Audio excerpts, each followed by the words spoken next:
How's it going, YouTube? Jamie the Kid 00 here. Coming to you guys with a regional report. I ended up taking Elemental Dragons to Swansea regionals this weekend. It was only a really little regionals. It was only 6 rounds.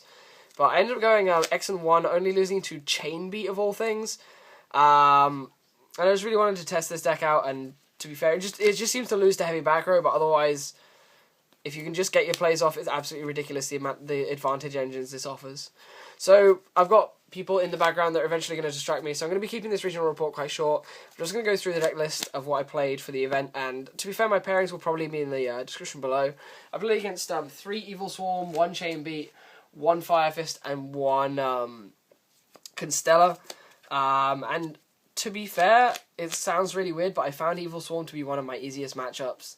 Like, I really don't rate the deck that well against this deck. I don't know if it was the way people were playing it or what. I just didn't really feel that challenged playing against Evilswarm with this. So we'll go through the profile. I played 3 copies of Blaster, 3 copies of Tidal, 3 copies of Tempest, and 3 copies of Redox. The standard 4 guys. You have to play 3 of those each, and to be fair, the amount of times I ran out of them was ridiculous. Then I played 2 of each of the little dragons in the form of 2 Burner, 2 Stream, 2 Lightning, and 2 Reactan. Dragon of Pebbles. And then for the non-E-Dragon stuff, I played 1 Darkness Metal. This was kind of 50-50. Sometimes it was absolutely insane and it got me game. Sometimes it wasn't. I mean, I just really like this card for the fact that it gives you more OTK capability. But at the same time, sometimes it's a bit cloggy. But at the moment, I feel I keep it in.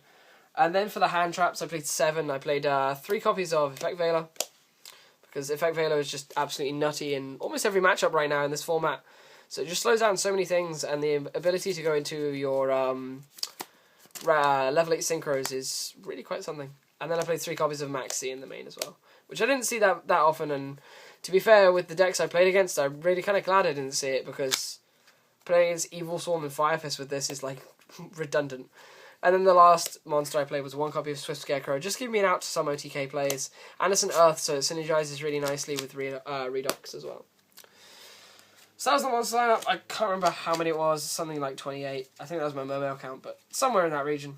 And then for the spells, I played the Reborn, the Storm. I didn't play the Dark Hole in main. I didn't feel the need for it. I sided it, though. I only sided it in once, so I didn't really feel the need for the Dark Hole in main. The 1 card destruction, because the advantage plays it gives you with ditching all your E-Dragons to grave, and setting you up with just basically a new hand, and you can activate all your E-Dragons from grave, and also with the way it's synergized with Super Rejuvenation. Then I played 2 copies of Sword of 7 Stars. I did not think that 3 was a good number, simply because you can only activate 1 per turn, and sometimes it does clog when you don't have a hand with a 7 in it. So occasionally it does clog up, and it was an okay card. I might consider cutting it to 1, but it worked quite well today. I think the only time I thought it was bad was when I got magic drained, and of course the cost hindered me quite a bit. But I liked it. Then I played 3 copies of Gold Sarcophagus. This was MVP throughout the day. The ability to search out, put an E-Dragon out of play for 2 turns, add it to hand later, and the fact that when you remove that E-Dragon, it will immediately search you either a copy of itself or its relevant baby dragon. And also it complemented really well with my side deck in the form that I could banish Redox and end up searching an Exploder Dragon, which gave me an instant out to Ophion, which was really quite nice. And then for the final 3 spells I played, of course, the 3 copies of Super Rejuvenation, which were absolutely nutty throughout the day. I resolved these almost every match, not every game, but every match, and they were just so good. And then for the traps, I just played 2 copies of Breakthrough Skill, because Breakthrough is really good this format. Then for the extra, I do have to give shout-outs to my friend Uzumaki Kunai 1, or Joe Pontari, for loaning me a Big Eye and a Draco Sack to make this extra deck moderately complete. I really did end up needing them throughout the event, so shout-outs to you, Joe. Thank you so much for the loans. But carrying on, I played 3 copies of Mecha Phantom Beast Draco Sack. I found that playing this deck, you really have to play 3. There's no real substitute for the 3rd one. There were so many situations today where if I didn't have a 3rd, I would have completely lost the game. And just the amount of power behind this card is insane. So you've got to be playing the 3 Draco Sack. I only ended up playing 2 copies of number 11 Big Eye. There were situations where I definitely needed a second, but there was never a situation where I needed a third. But in my testing, I have lost to the fact that I didn't have a third. So I feel that if I would have played the deck again and I wasn't borrowing a Big Eye and a Draco Sack, I would try and invest in a third one. But to be fair, this deck is so high money, I really wouldn't want to spend money on actually finishing it. I think I'll just be borrowing stuff as much as I can for the rest of the format. Then I played 1 Abyss Gaios. I never went into this. I had opportunities where I could have, but I don't think I ever made him. He's good in certain situations, but I just didn't think he would be worth making. 1 Gaia Dragon. I made this once. I can't remember what I was getting over, but I made it once. And then in the place of like the last Big Eye, I ended up playing 1 number 7 Lucky Straight. It's like the Trollsy option, just because of the size of a beater he can become, and I just thought he'd be an interesting play. I never actually made him, but the theory behind him was cool. That was the Exceeders. For the Synchros, I played 1 Dragon Arcfiend, because this is really cool when your opponent when you can drop this guy, kill over your opponent's tokens and wipe out all your tokens if it's the mirror match. And also, if your opponent were to Big Eye this, it means that their Big Eye will immediately die in the end phase because of the fact that the Big Eye then can't attack. So this will then kill the Big Eye. So it's kind of a minus for them to Big Eye it. But I don't really making it, and he's a DDV target. Sorry, an Eradicator target, so he's good. The Crimson Blader, basically the nuttiest card in the mirror match.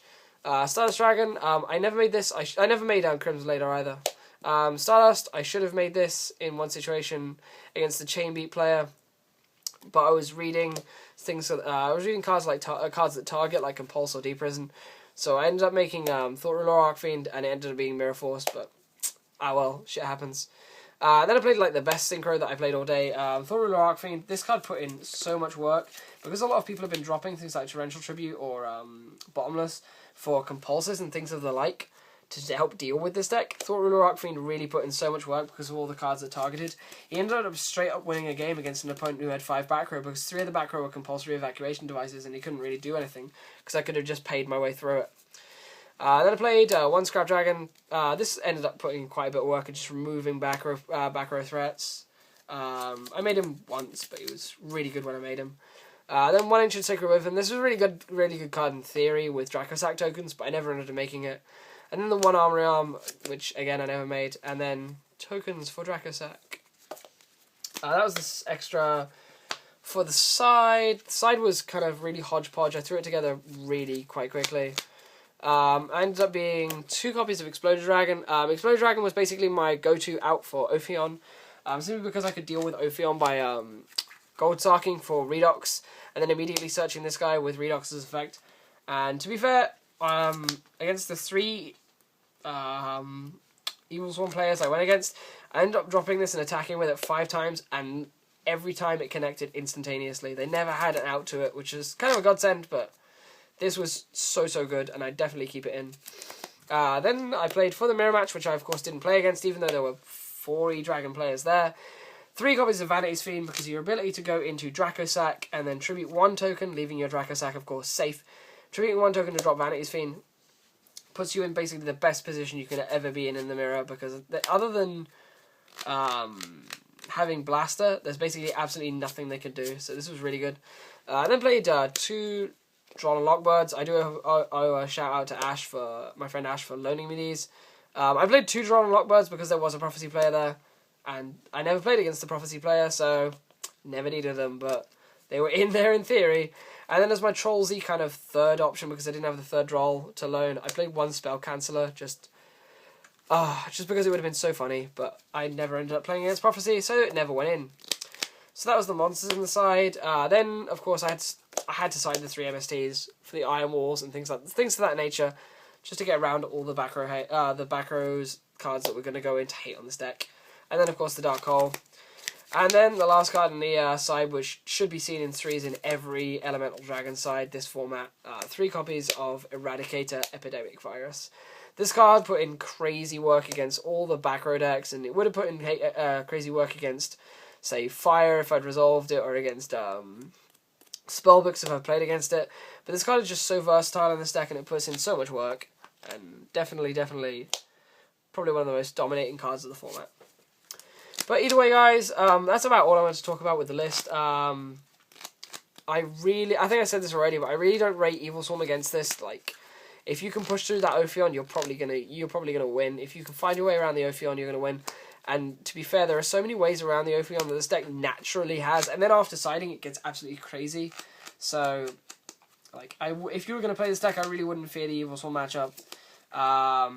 Otherwise, I don't think I have any other comments on this except for watch out. When your opponent has a load of back row, you're probably gonna have a hard time. It's gonna take you a lot of resources to get through it, but eventually you will churn through it with the amount of stuff you can pull out your ass. But yeah, otherwise, if you want to see my pairings and how my matches actually went, they will be in the description below. But I think that's all I want to talk about. Yeah, thanks for watching this regional report. It's been Jamie the Kid 00. See you guys next time. Bye.